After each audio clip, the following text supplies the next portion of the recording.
D RAM और RAM में confuse मत होना। रैम कंप्लीट सिस्टम चलाने के लिए होती है, डी रैम होती है बड़े फाइल्स की कैश मेमोरी बना करके अपने अंदर स्टोर रखना, और ये QLC सबसे बेकार होता है SSDs में। एंड नैंड फ्लैश टाइप की एक बहुत बढ़िया बात है, कंपनी इससे रिवील ही नहीं करती है, रिड्यूस स्लो हो जाएगा सिस्टम। इससे बढ़िया है काम दूसरे वाले पे करो और बूट ड्राइव एक को बना लो। कि अच्छी कंपनीज के अच्छे मॉडल्स जो है वो 250 GB को ऐसे इग्नोर कर देते हैं जैसे सरकार गरीब जनता को। हमें PC बिल्ड करने वाले दो डिफरेंट टाइप के कस्टमर्स होते हैं। सबसे पहले तो वो जो भी दुकान वाला बोले वो लेकर के चले जाते हैं अपने प्राइस पॉइंट पे। सेकंड होते हैं वो जो सिर्फ नंबर्स देखते हैं, बड़े बड़े नंबर्स जिन वर्ड्स की हाइप है वो, और दोनों ही गलत होते हैं। PC बिल्ड करते वक्त 2-3 चीजों का बहुत ज्यादा ध्यान रखना होता है। सबसे पहला तुम्हारा काम, दूसरा काम के हिसाब से ही सिर्फ पार्ट्स की रिलायबिलिटी और रिप्लेसमेंट, क्योंकि इंडिया में कोई पार्ट नहीं बनता, सबके सब इम्पोर्ट होते हैं। अब सबसे पहले पॉइंट पर ध्यान देते हैं काम। बेसिकली 3 टाइप के यूजर्स होते हैं। सबसे पहले होते हैं बेसिक यूजर जो कि बहुत बेसिक काम करते हैं, जैसे कि मूवीज देखना, क्लासेस अटेंड करना, माइक्रोसॉफ्ट के सॉफ्टवेयर चलाना, फॉर्म भरना, साइबर कैफे टाइप का काम जो होता है। सेकंड आते हैं मिड रेंज के यूजर्स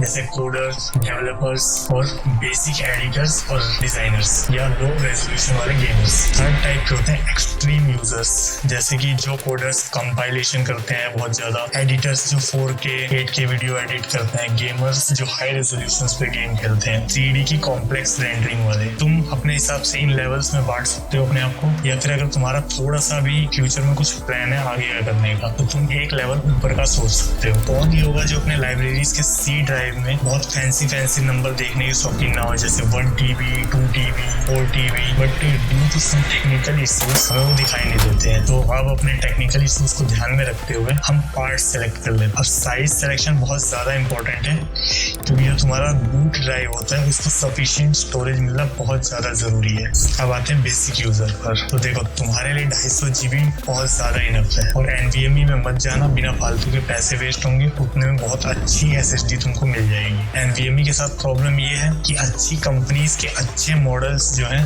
वो 250 GB को ऐसे इग्नोर कर देते हैं जैसे सरकार गरीब जनता को। अब मैं तुम्हें अपना सिनेरियो बता देता हूँ। अब मैं 500 GB NVMe पे शिफ्ट कर रहा हूँ ओनली TWB रेटिंग और ब्रांड को देखकर। रीजन अभी आगे एक्सप्लेन कर दूंगा, तुम भी यही करोगे। अब बात करते हैं मिड लेवल यूजर्स के लिए। तो गेमर्स, कोडर्स और एडिटर्स, तुम्हारे लिए 500 GB तब तक मोर देन इनफ है जब तक तुम मल्टीटास्किंग नहीं करते। जो कोडर्स हैं वो कोडिंग करते करते यूट्यूब पर क्लासेस में अपलोड करना स्टार्ट करें, फिर से उसके लिए स्टोरेज चाहिए, एडिटिंग चाहिए। एडिटर्स बड़े बड़े फाइल्स को ना मैनेज करें, प्लस अपना रेजोल्यूशन साइज यानी 1080p से 2K टाइप की वीडियोस, 4K टाइप की वीडियोस का शिफ्ट ना करें। और गेमर्स, जब तुम मल्टीपल गेम्स को इंस्टॉल करके रखने के शौकीन ना हो तब तक तुम्हारे पास 500 GB एक्सट्रीम है, बहुत ज्यादा है। और इसको समझने के लिए तुम एक तरीके से और समझ लो जैसे कि तुम या तो कोडर हो या एडिटर हो, तुम्हें multiple tabs plus multiple software एक साथ चलाने होते हैं। अब ऐसे में जो तुम्हारी बूट ड्राइव, उसके लिए तुमने जो भी स्टोरेज सेलेक्ट कर रखा हो वो कंप्लीट यूज में आ जाती है। अब तुम उसी पर ही और अपना काम करने लग जाओगे तो ऑलरेडी वो स्लो हो जाएगा सिस्टम। इससे बढ़िया है काम दूसरे वाले पे करो और बूट ड्राइव एक को बना लो। अब यहाँ तक तो काम बहुत अच्छे से चल जाएगा। प्रॉब्लम स्टार्ट होगी dedicated gamers and high resolution editors के लिए। तुम्हें 1 TB की रिक्वायरमेंट होगी, एंड 2 TB की रिक्वायरमेंट किसी को भी नहीं है। मैं किसी को भी रेकमेंड नहीं करूंगा ये, क्योंकि ये सिर्फ फैंसी वर्ड है, वो तुमको C ड्राइव में दिखते हुए अच्छा लगेगा बस। इसके बदले में तुम 1 TB की NVMe खरीद सकते हो और 1 TB की SSD खरीद सकते हो, अच्छी क्वालिटी की, अच्छी कंपनी की। तुमने काम डिसाइड कर लिया, काम के हिसाब से पार्ट सेलेक्ट किए। अब बारी आती है उनके कंपैरिजन की। तो तुम्हें पार्ट्स का सिलेक्शन करते वक्त 5 चीजों का ध्यान रखना है। सबसे पहला compatibility, NAND flash type, TBW rating, brand, D RAM. अब डी रैम आखिरी में क्यों, ये भी मैं समझा दूंगा तुमको। सबसे पहले कंपैटिबिलिटी चेक कर लेना, ये सिर्फ अपग्रेड करने वालों के लिए है। तुम चेक कर लेना तुम्हारे मदरबोर्ड में NVMe स्लॉट है या नहीं, NVMe 3.0 है, 4.0 है। और बाकी जो न्यू PC बिल्ड है तुम्हें कोई दिक्कत नहीं इस चीज से, तुम्हारे में ऑलरेडी सब कुछ बढ़िया ही आएगा। अभी कंफ्यूजन होता है लोगों को कि उन्होंने सारे स्टेप्स फॉलो कर लिए अच्छे से, बहुत सारी SSDs को कंपेयर करके भी देख लिया। प्रॉब्लम आती है कि SSDs है 4.0, उनके पास NVMe है 3.0, तो क्या वो चलेगा या नहीं? तो जरूर चलेगा, फ्री होकर के ले सकते हो तुम इसको। तो अगर SSD है 4.0 तो 3.0 की स्पीड से चलेगा। फिर बारी आती है नैंड फ्लैश टाइप को देखने की, एंड ये बहुत ज्यादा इंपॉर्टेंट पॉइंट है।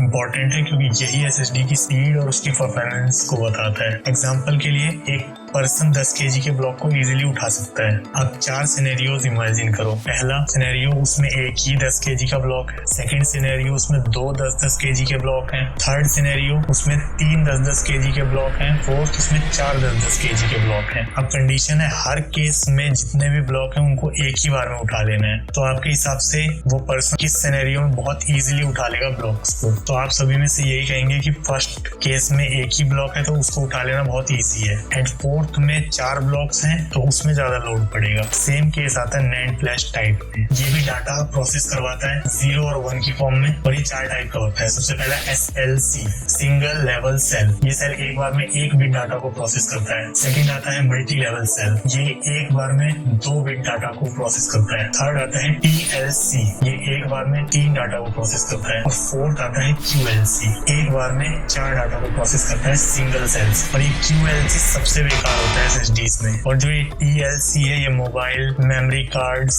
एंड डिफरेंट स्टोरेज डिवाइस में काफी टाइम से यूज होता हुआ चला आ रहा है एंड काफी फेमस है। बजट लेवल में ये सबसे अच्छा माना जाता है। एंड नैंड फ्लैश टाइप की एक बहुत बढ़िया बात है, कंपनी इससे रिवील ही नहीं करती हैं। ये तुमको खुद पता करना पड़ेगा डिफरेंट वेबसाइट्स पे जाकर, यूजर बेंचमार्क और रिव्यूज को देख करके। और नैंड सेल्स के साथ एक दिक्कत है, टाइम के साथ साथ डिग्रेड होती हैं, यानी खराब होने के चांसेस बढ़ जाते हैं इनके। इसी वजह से NVMe का लाइफ स्पैन बहुत कम होता है as compare to SATA SSDs, और बिल्कुल ही कम होता है as compare to hard disk. और ड्यू टू दिस ड्रॉबैक अब जरूरत आती है TBW रेटिंग चेक करने की। TBW रेटिंग को समझने के लिए एक एग्जांपल समझो। मैं तुम्हें 2 बल्ब देता हूँ सेम पावर वाले, सेम कंपनी के। एक मैं तुम्हें देता हूँ 100 रुपए का और दूसरा मैं तुम्हें देता हूँ 105 रुपए का। कंडीशन ये है कि जो पहला बल्ब है ये 1000 बार ऑन ऑफ होगा, उसके बाद इसके खराब होने के चांसेस बढ़ जाएंगे। और सिर्फ इसी से 5 रुपए महंगा सेम पावर का, सेम कंपनी का मैं तुम्हें देता हूँ और कहता हूँ कि ये 1500 बार ऑन ऑफ होगा और तब जाके इसके खराब होने के चांसेस है। तो तुम कौन सा सेलेक्ट करोगे? ऑब्वियसली 105 रुपए वाला, सेकंड केस, क्योंकि रीजन है सिर्फ 5 रुपए लगा करके तुम 500 एक्स्ट्रा ऑन ऑफ खरीद पा रहे हो। सेम होता है TBW रेटिंग SSDs के साथ। तुम 200 या 150 रुपए दे करके उससे ऑलमोस्ट डबल TBW रेटिंग ले लेते हो। एंड TBW रेटिंग अब तक समझ गए होगे तुम क्या है। TBW रेटिंग होता है टेराबाइट रिटर्न। जितना ज्यादा टेराबाइट होगा उतना ही तुम स्टोर डिलीट कर पाओगे। एग्जाम्पल के लिए तुम 1 GB डाटा तुम एक बार डालते हो NVMe पे, फिर डिलीट कर देते हो, फिर डालते हो, फिर डिलीट कर। ऐसा तुम 1000 बार करोगे तो क्या 1 टेराबाइट डाटा हो जाएगा? 300 से मल्टीप्लाई कर दो तो उतनी बार वो 1 GB का डाटा डालकर उस पर डिलीट कर दोगे। उसके बाद जो नैंड सेल्स हैं वो डिग्रेड होना स्टार्ट हो जाए। NVMe काफी जल्दी खराब हो जाती है। तो इसीलिए मैं रेकमेंड करूंगा अपना बूट ड्राइव भले NVMe को दे दो, उसके बाद जो इम्पोर्टेंट स्टोरेज उसको या तो HDD में बनाओ या SATA SSD में बनाओ, नहीं तो एक ही बार में विंडो और डाटा दोनों जाएगा। एंड यही से जरूरत पड़ जाती है ब्रांड के सिलेक्शन की। अब मेरा सजेशन ये है कि ब्रांड वही सिलेक्ट करो जिसका सर्विस सेंटर तुम्हारे स्टेट में हो, या फिर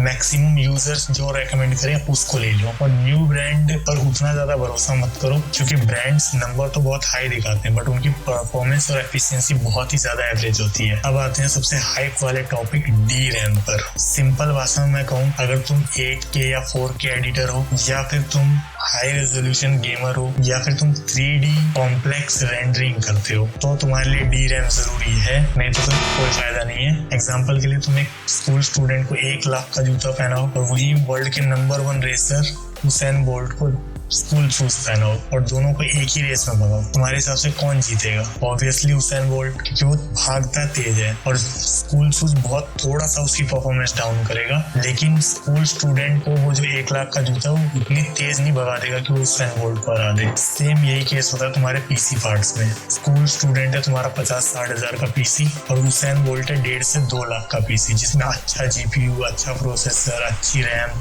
अच्छा मदरबोर्ड, काफी हाई क्वालिटी के पार्ट्स लगे हुए हैं। तो वहां पर जरूरत आती है DRAM की, और उससे काम भी अच्छा होगा। एंड प्रॉब्लम तो यही थी ना, टेक्निकल इश्यूज। तो यहाँ प्रॉब्लम एबिलिटी की नहीं, अवेलेबिलिटी की है। अब 50-60 हजार में तुम्हारा एवरेज GPU होगा, एवरेज प्रोसेसर होगा, जो कि जिसको कि इतनी जरूरत है नहीं कि DRAM लगाना पड़ जाए। DRAM एक्चुअल में होता है एक शॉर्ट टर्म टाइप की मेमोरी। DRAM और RAM में कंफ्यूज मत होना। RAM कंप्लीट सिस्टम चलाने के लिए होती है, DRAM होती है बड़े फाइल फाइल्स की कैश मेमोरी बना करके अपने अंदर स्टोर रखना, ताकि तुम जो भी सॉफ्टवेयर चला रहे हो और उसको हाई लेवल पे डाटा चाहिए हाई स्पीड में, तो तुरंत ही उसको प्रोवाइड करे बिना टाइम दिए, और बस इसके अलावा कोई काम नहीं होता। तो दैट्स इट। मेरे हिसाब से मैंने तुम्हें इतना एजुकेट कर दिया कि अब तुम अपने पार्ट्स खुद सेलेक्ट कर लो। और ये सब करने में तुम्हें एक प्रॉब्लम आएगी, तुम्हें मल्टीपल वेबसाइट्स में घूमने पड़ेंगे, क्योंकि जो डायरेक्ट डिस्क्रिप्शन होता है प्रोडक्ट का उसमें ये सारी चीजें मेंशन ही नहीं होती है। तो मैंने काफी सारे SSDs को कंपेयर करके स्टोरेज के हिसाब से उसको